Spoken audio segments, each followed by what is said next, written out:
सारे क्वेश्चन आपको बताना है जल्दी जल्दी। पहला क्वेश्चन है प्रकाश को ऊर्जा का स्रोत क्यों माना जाता है। पहला क्वेश्चन है प्रकाश को ऊर्जा का स्रोत क्यों माना जाता है। क्योंकि प्रकाश स्वयं दिखाई नहीं देता और प्रकाश को देखने के लिए आवश्यकता होती है, मतलब आँखों की और प्रकाश की, किसी भी वस्तु को देखने के लिए प्रकाश की आवश्यकता होती है। क्या प्रकाश को आँखों से देखा जा सकता है? नहीं।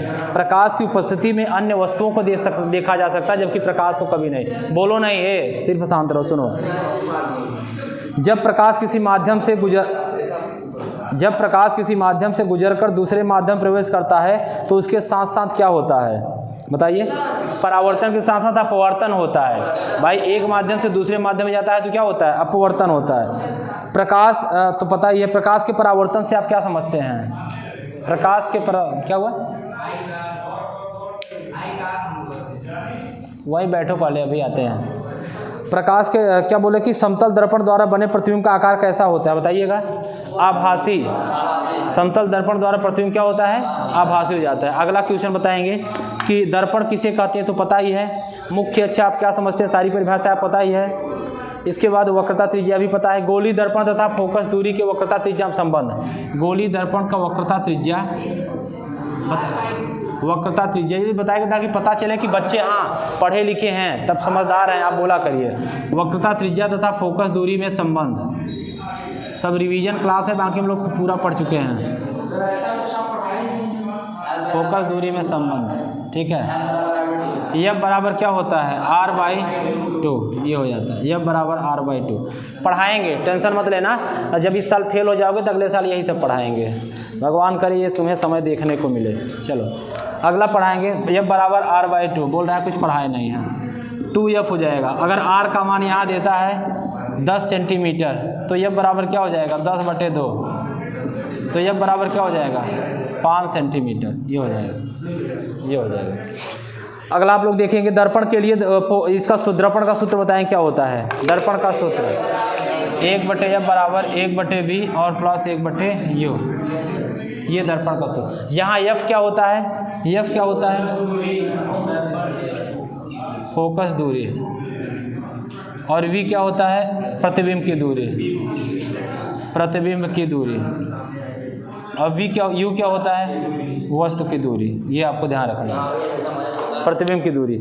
आगे रेखीय आवर्धन आप क्या समझते हैं? रेखीय आवर्धन मतलब क्या होता है? m बराबर I/O और v/u। ये होता है मतलब प्रतिबिंब की लंबाई तथा वस्तु की लंबाई। प्रतिबिंब की लंबाई तथा वस्तु की लंबाई को क्या बोलते हैं? रेखीय आवर्धन कहते हैं। माइनस में रहता है, हाँ ये माइनस में रहता है, ठीक है ना। अनुपात, उनका अनुपात को रेखीय आवर्धन कहते हैं। रेखीय आवर्धन कहते हैं। समतल द्वारा बने प्रतिबिंब का आवर्धन क्षमता कितना होता है? आवर्धन क्षमता हमेशा, सुनो इधर, +1 होता है। +1 होता है, हाँ आया हुआ है। किस दर्पण के लिए v का मान सदैव धनात्मक होता है? किस दर्पण के लिए v का मान सदैव धनात्मक होता है? उत्तल दर्पण। उत्तल दर्पण हम लोग चिन्ह परिपाटी देखे थे। एक बार फिर से आपको पूरा चिन्ह परिपाटी सिखा देते हैं। एक बार फिर से पूरा चिन्ह परिपाटी सीख लीजिए।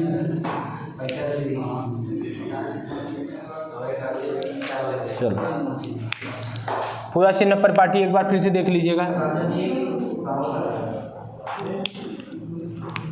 देख लीजिए, ये क्या है? P, ये क्या है? F, ये क्या है? C।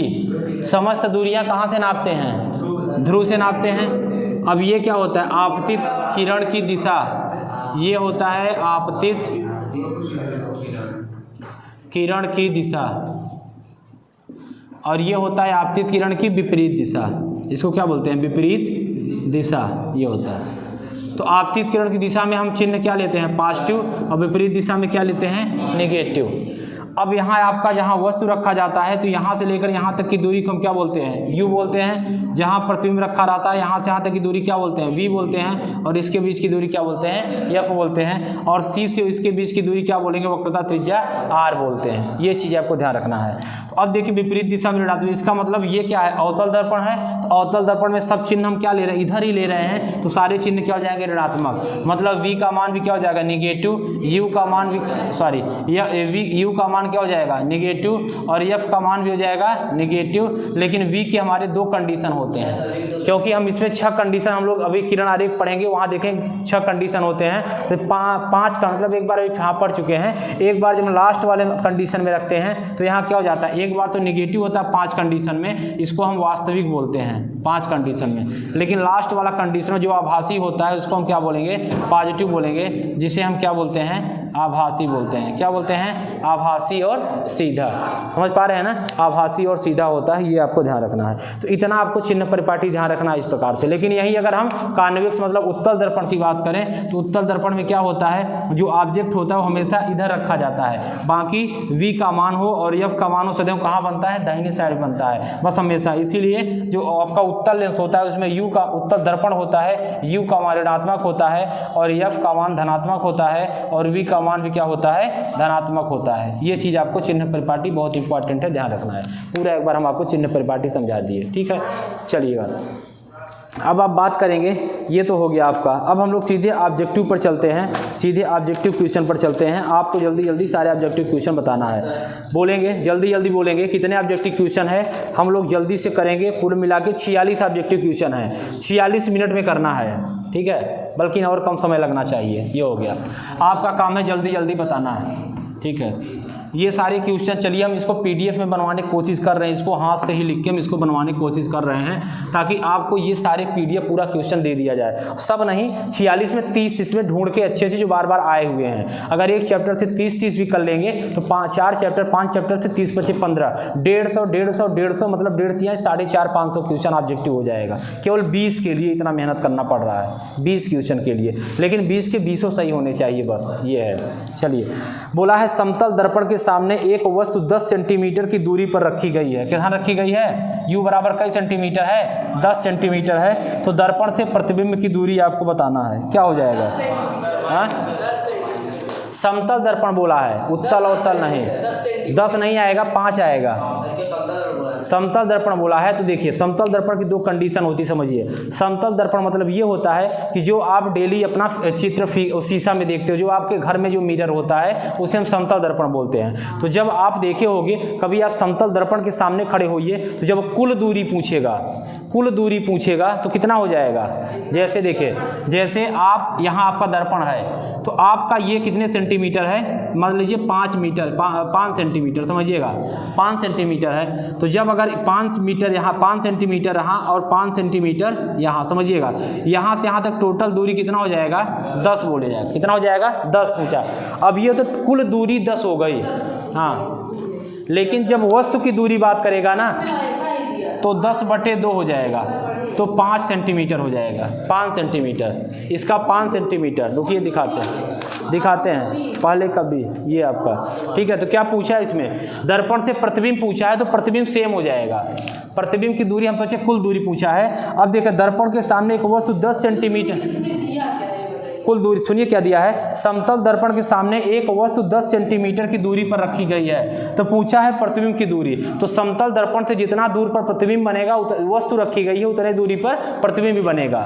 समतल दर्पण में जितना, क्योंकि उसमें सेम चीज़ें दिखती है, हाँ, तो वही चीज़ ना, जिस समतल दर्पण में, इसमें 3 प्रश्न बनते हैं। एक प्रश्न बनता है कुल दूरी बताइए, तो कुल दूरी में जितना ये मिला के दोनों को जोड़ देंगे तो 10 हो जाता है। लेकिन जब इसे पूछेगा, वस्तु दे देगा, प्रतिबिंब पूछेगा, तो जितना समतल दर्पण में वस्तु रखी होती है, समतल दर्पण में उतना ही दूरी पर प्रतिबिंब होती है, ठीक है। तो दोनों आपका बराबर हो जाएगा। तो ये कितना हो जाएगा, वस्तु जब 10 है तो प्रतिबिंब भी कितना दूरी पर बनेगा, 10 सेंटीमीटर बनेगा, ठीक है। जाना है, घर जाना है क्या, ठीक है, बैठो अभी बैठो। एक समतल दर्पण के सामने, अब देखिएगा देखिए समतल दर्पण की फोकस दूरी कैसी होती है, समतल दर्पण की, यहाँ देखो, चलो बैठो, हाँ, समतल दर्पण की फोकस दूरी कितना होती है बताइएगा। समतल दर्पण की, देखिए ये एक समतल दर्पण है और ये भी एक समतल दर्पण है, फोकस दूरी कितना हो जाएगा, चाहे आप जहाँ तक बनाते जाएंगे इनकी दूरी कितना हो जाएगी, सेम हो जाएगी, क्योंकि समतल दर्पण में दूरी सेम होती है, तो इसका समतल दर्पण फोकस दूरी कितना हो जाएगी, इनफाइनाइट। ये हर बहुत ही इंपॉर्टेंट क्वेश्चन है, बहुत ज़्यादा इंपॉर्टेंट है, बार बार पूछा गया है कि समतल दर्पण की फोकस दूरी कितना, हमेशा आपको ध्यान रखना है समतल दर्पण की फोकस दूरी कितना हो जाती है, इनफाइनाइट अथवा अनंत। ऐसा इसलिए होता है क्योंकि एक समतल इधर रखा, एक समतल इधर, इनके बीच की दूरी जो हो जाएगी फोकस दूरी, हमेशा मतलब इनका जो फोकस दूरी बनेगा वो सेम दूरी पर बनेगा, सेम दूरी, तो ये इसके बीच में क्या हो जाएगा, इनफाइनाइट अनंत दूरी पर बनेगा। यह जहाँ तक आप चले जाएंगे वो सेम दूरी होगा, सेम दूरी, अनंत हो जाता है, ध्यान रखना है। समतल दर्पण फोकस दूरी अनंत होती है। अगला बताएंगे, समतल दर्पण से किसी वस्तु का प्रतिबिंब कैसा बनता है, आभासी, वास्तविक, छोटा तथा बड़ा। आभासी बनता है, अभी बताया ना, समतल दर्पण फोकस दूरी कैसा बनता है, प्रतिबिंब आभासी बनता है। वक्रता, त्रिज्या तथा फोकस दूरी में संबंध क्या हो जाएगा, F बराबर 2R, ये बहुत इंपॉर्टेंट, बार बार पूछा जाता है। और F बराबर क्या हो जाएगा, R बराबर नहीं, F बराबर क्या, R बराबर 2F हो जाएगा, R बराबर 2F और F बराबर क्या हो जाएगा, R/2 हो जाएगा। ये दोनों में संबंध है, दोनों में संबंध है। अगला, एक अवतल दर्पण की फोकस दूरी 10 सेंटीमीटर, तो वक्रता त्रिज्या बताइए, वक्रता त्रिज्या बताइए। जब फोकस दूरी 10 सेंटीमीटर दिया है तो वक्रता त्रिज्या 5 बता रहे हैं। जब फोकस दूरी 10 दिया है तो वक्रता त्रिज्या कितना हो जाएगा, 20 हो जाएगा, ठीक है ना, क्योंकि यहाँ 10 रख देंगे, 10 दूना कितना हो जाएगा, 20 हो जाएगा। उल्टा मत कर दीजिएगा, हाँ ठीक है, उल्टा करोगे तो सीधा हो जाएगा। एक अवतल दर्पण की वक्रता त्रिज्या 15 सेंटीमीटर दिया है, तो फोकस दूरी, अब सुनो, एक अवतल दर्पण की वक्रता त्रिज्या 15 सेंटीमीटर दिया है, तो फोकस दूरी बताया जल्दी से, प्लस माइनस नहीं बोले, माइनस, क्योंकि अवतल दर्पण चिन्ह क्या हो जाएगा, माइनस, तो ये अवतल दर्पण में पूछा है तो F बराबर क्या हो जाएगा, -R/2, तो माइनस R का मान कितना दिया है, 15, R का मान 15/2 कितना हो जाएगा, F बराबर -7.5 सेंटीमीटर हो जाएगा, 7.5 हो जाएगा, ये हो जाएगा। ये देख लीजिएगा, ध्यान रखिएगा सब चीज़ें, प्लस माइनस याद रखना, अवतल में सब माइनस होता है, उत्तल में केवल U का मान माइनस, एक कंडीशन को छोड़ करके, ये ध्यान रखना है। एक उत्तल दर्पण की फोकस दूरी, एक उत्तल दर्पण की फोकस दूरी 20 सेंटीमीटर दिया है, जल्दी से करिएगा, इसका वक्रता त्रिज्या निकालिए, वो निकालिए, निकालो,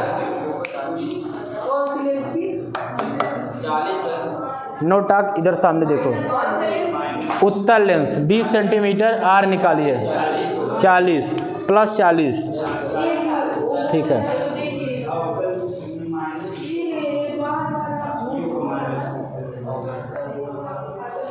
चलो,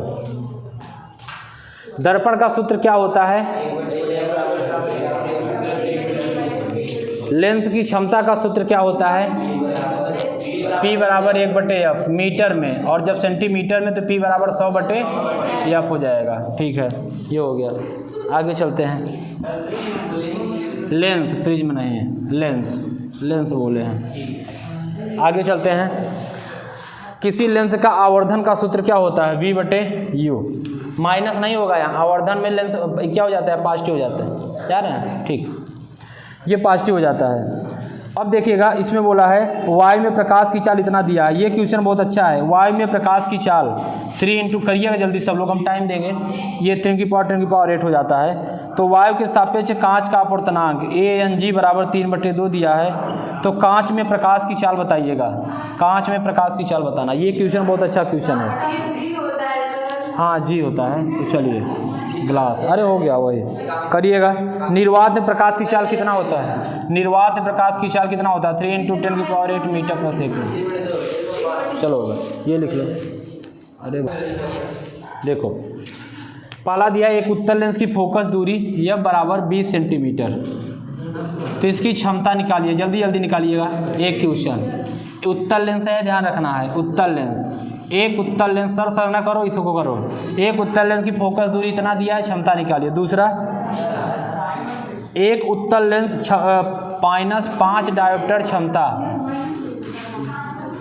लेंस की फोकस दूरी 5 डायोप्टर क्षमता के लेंस की फोकस दूरी है,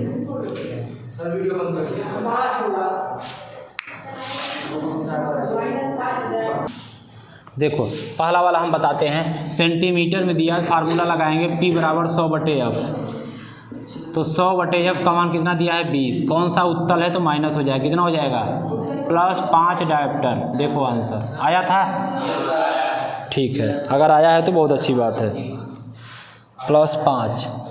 दूसरा बोला है 50 सेंटीमीटर -5d क्षमता के डायोप्टर क्षमता के लेंस की फोकस दूरी आपको निकालना है यहाँ। हाँ, यहाँ आपको फोकस दूरी निकालना है। तो ये जब P बराबर 1/f होता है तो F बराबर 1/P हो जाएगा। माइनस है मतलब अवतल लेंस होगा, तो 1/5 हो जाएगा माइनस में, तो कितना हो जाएगा 5 में 1 का भाग दे देंगे, 10.5 दूनी 10 -0.2 मीटर। ये अब तीसरा क्वेश्चन दिया है 50 सेंटीमीटर फोकस दूरी के लेंस की क्षमता बताइए। 50 सेंटीमीटर फोकस दूरी के लेंस की क्षमता, 50 सेंटीमीटर में माइनस प्लस कुछ नहीं दिया है। 50 सेंटीमीटर फोकस दूरी के, हाँ, लेंस की क्षमता समझ में आ रहा है? अभी नहीं आ रहा होगा ना, ये चैप्टर नहीं पढ़े हो। 50 सेंटीमीटर फोकस दूरी लेंस की क्षमता P बराबर 100/f हो जाएगा। तो 100f का मतलब कितना दिया है 50, तो 50 दूना 100 बराबर कितना हो जाएगा 2 डायोप्टर उत्तल लेंस। ठीक है, आगे बोला है एक उत्तल लेंस की क्षमता 2 डायोप्टर है तो इसकी फोकस दूरी बताइए।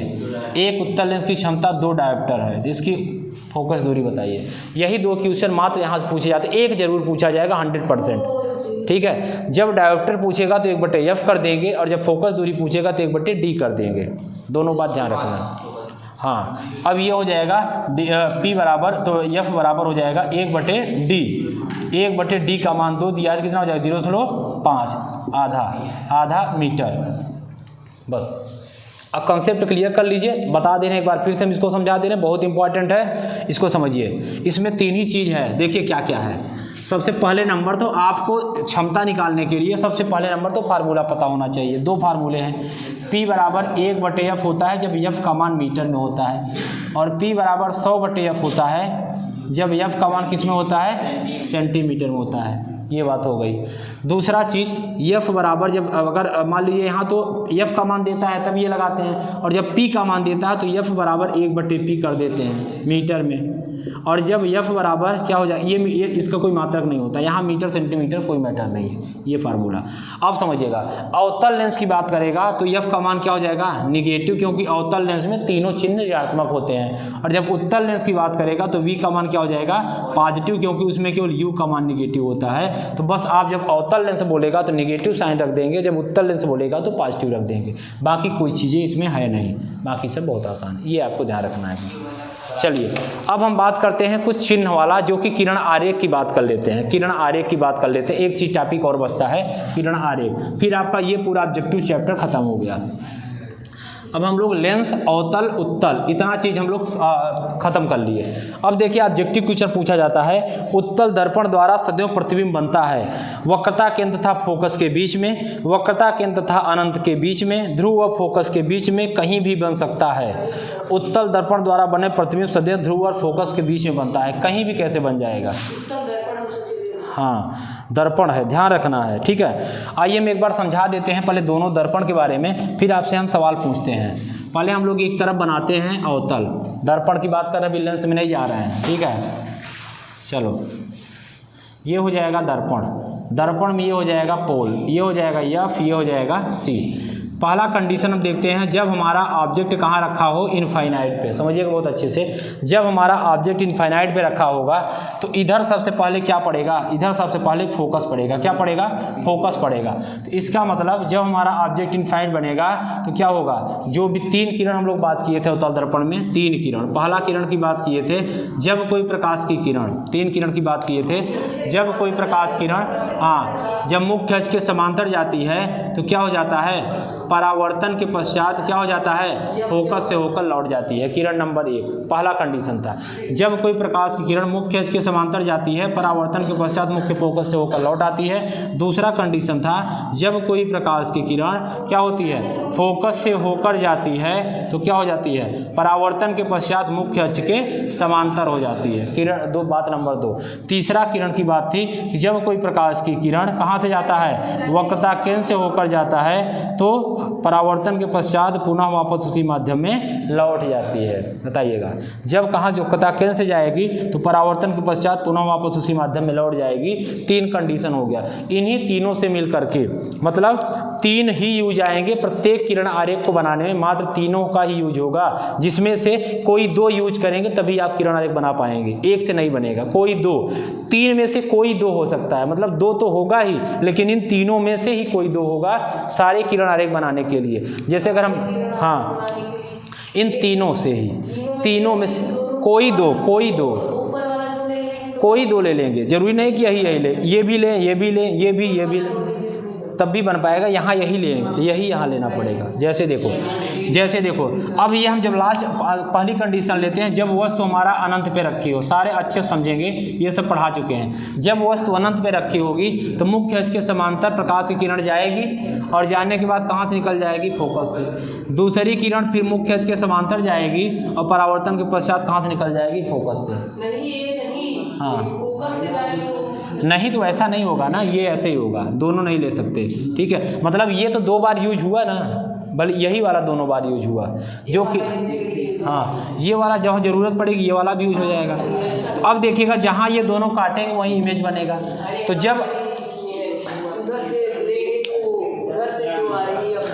ठीक है, अब सुनो, पढ़े इधर देखो क्या हो जाता है। ये बन रहा है, इमेज ये बन रहा है, जहाँ दोनों काट रहे हैं, समझो। अब आपका जो ऑब्जेक्ट रखा गया है, वस्तु रखा गया, बहुत ज़्यादा दूर रखा गया, बहुत दूर। इनफाइनाइट मतलब होता है जहाँ दिखाई नहीं देता है, बहुत दूर। तो जब वस्तु बहुत दूर रखा है तो आपका प्रतिबिंब बहुत दूर बनेगा। तो दूर बनेगा मतलब फोकस पे बनेगा, तो फोकस मतलब बहुत बिंदु आकार का बनेगा, बहुत छोटा बनेगा। प्रतिबिंब आपका दिखाई नहीं देगा, बहुत छोटा बनेगा, क्योंकि वस्तु इतनी दूर रखी गई है, प्रतिबिंब बहुत दूर बनेगा, बहुत छोटा बनेगा, हमको दिखाई नहीं देगा। ठीक है, दूसरी कंडीशन हो गई, समझिएगा ये। अब इसके बाद अगली कंडीशन की अगर हम बात करें तो ये कंडीशन समझ में आ गया ना, ये हो गया। अगर हम दूसरी कंडीशन की बात करें, जब हमारा ऑब्जेक्ट कहाँ रखा होगा? इनफाइनाइट और सी के बीच में। ये समझो, जब हमारा ऑब्जेक्ट कहाँ रखा होगा? इनफाइनाइट और कहाँ रखा होगा? सी के बीच में। चलो इधर देखो, बात ना करो, सी के बीच में, सी के बीच में। ये इनके बीच में क्या हो जाएगा? इनके बीच में क्या हो जाएगा? क्या हो जाएगा? ये जाएगा और कहाँ से होकर निकल जाएगा? फोकस से। दूसरी किरण कहाँ से होकर जाएगी? दूसरी किरण वक्रता केंद्र से होकर जाएगी और परावर्तन के पश्चात पुनः उसी माध्यम में लौट जाएगी। देखिए, पहले किरण का यूज हुआ और तीसरे का यूज हुआ ना, दोनों। अब ये दोनों जहाँ कट करेंगे वहीं इसका क्या बनेगा? इमेज। तो जब वस्तु हमारा इनफाइनाइट पे था तो प्रतिबिंब कहाँ बनता था? फोकस पे। और जब हमारा वस्तु इनके बीच में गया तो इमेज कहाँ बनेगा? इसके बीच में। मतलब ये है कि जैसे जैसे ये हमारा ऑब्जेक्ट वस्तु इधर होता चला जाएगा, प्रतिबिंब आपका ऐसे ऐसे पास में आता चला जाएगा। ठीक है ना, किस कंडीशन तक? यहाँ तक। इसके बाद अभी तो ये क्या बनेगा? अगर इसका प्रकृति पूछा जाए तो प्रकृति इसका हो जाएगा वास्तविक और उल्टा और वस्तु से छोटा, वस्तु से बहुत छोटा या छोटा, बहुत छोटा बनेगा। ये बहुत छोटा या छोटा बनेगा क्योंकि ये इधर बन रहा है। अब जब तीसरी कंडीशन हम बनाएंगे, जब हमारा तब वस्तु के बराबर, जब वस्तु आपका यहाँ रखा जाएगा प्रतिबिंब यही बनेगा। तीसरा कंडीशन की अगर हम बात करें तो समझिएगा, जब आपका वस्तु कहाँ रखी गई हो, इधर देखिए, जब आपका वस्तु रखी गई हो सी पर, जब आपका ऑब्जेक्ट कहाँ रखा होगा? सी पर। जब सी पर रखा होगा तो क्या हो जाएगा? सी हो गया और ये क्या हो गया? एफ हो गया। तो जब आपका ऑब्जेक्ट कहाँ रखा होगा? समझिएगा, सी पर। कहाँ रखा होगा? सी पर। तो जब सी पर रखा होगा तो जो किरण जाएगी, जाने के बाद कहाँ से लौटेगी? फोकस पे। और दूसरी किरण कहाँ से जाएगी? फोकस से होकर जाएगी तो कहाँ से लौटेगा? ये जहाँ से भी लौटेगा, जहाँ काटेगा वही। कहाँ काटेगा? सी और इनफाइनाइट के बीच में। अपने आप देखिएगा। अच्छा, सी पर बनेगा, ठीक है, तो सी पर ही बनेगा, यही बनेगा। ठीक है, ये ऐसे और सेम कंडीशन, वास्तविक उल्टा और वस्तु के बराबर बनेगा। ठीक है। अब जब जैसे जैसे ये इधर चला जाता जाएगा, ये क्या होगा? अब इसके बाद अब ये बड़ा बनना शुरू हो जाएगा। यहाँ तक तो छोटा बन रहा था, यहाँ तक तो बराबर बन रहा था, इसके बाद अब क्या बनेगा? बड़ा बनना शुरू हो जाएगा। और जब इसके बीच में बनेगा, जब सी और एफ के बीच रहेगा तो प्रतिबिंब कहाँ बनेगा? इनफाइनाइट और सी के बीच में। और जब एफ पर वस्तु रखी जाएगी तो प्रतिबिंब कहाँ बनेगा? इनफाइनाइट में बनेगा। और जब यहाँ वस्तु रखी जाएगी दोनों, तब पीछे बन जाएगी, क्योंकि इनफाइनाइट के बाद आगे कुछ होता ही नहीं है, तब कहाँ बनेगा? पीछे। और इसी कंडीशन में वास्तविक बन के कैसा बनता है, आभासी बनता है और सीधा बनता है और वस्तु से बहुत बड़ा बनता है, बहुत बड़ा बन जाएगा वस्तु से बहुत। ये पीछे कहीं भी हो सकता है, पीछे कहीं भी हो सकता है, इसके पीछे, ठीक है। ए कुछ नहीं, बस सीधा बनता है। एफ के इसके बीच में, एफ और पी के बीच में, एफ और पी के बीच में ए कुछ नहीं, ठीक है। पता नहीं कौन सा क्या खाता है, समझ नहीं आता। ऊपर का वो नीचे का ये, ठीक है। हाँ, ऊपर का वो नीचे का ये, पता नहीं क्या क्या बोलता है। अब बताइएगा आप जल्दी जल्दी। किसी अवतल दर्पण द्वारा सीधा और आवर्धित प्रतिबिंब बनता है जब वस्तु की स्थिति दर्पण व फोकस के बीच में होगी, फोकस तथा वक्रता केंद्र के बीच में होगी। हाँ ठीक है, दर्पण को ही ध्रुव बोलते हैं, वही हाँ। दर्पण को अवतल दर्पण के फोकस और वक्रता केंद्र के बीच रखी वस्तु का प्रतिबिंब कहाँ बनेगा? अवतल दर्पण के वक्रता केंद्र और फोकस के बीच रखी वस्तु का प्रतिबिंब कहाँ बनेगा? कैसा बनेगा? फोकस और वक्रता केंद्र के बीच रखा होगा तो सीधा आभासी बड़ा कि उल्टा वास्तविक बड़ा? उल्टा बड़ा, उल्टा वास्तविक बड़ा, ठीक है। मतलब कंसेप्ट क्लियर है, कोई दिक्कत नहीं, चलिए क्लियर है, ठीक है। इसका मतलब क्लियर हो गया, मतलब सब लोगों को हर चीज़ आ रहा है, सब लोगों को सब चीज़ आ रहा है, इसका मतलब ये है। हाँ नहीं सही है।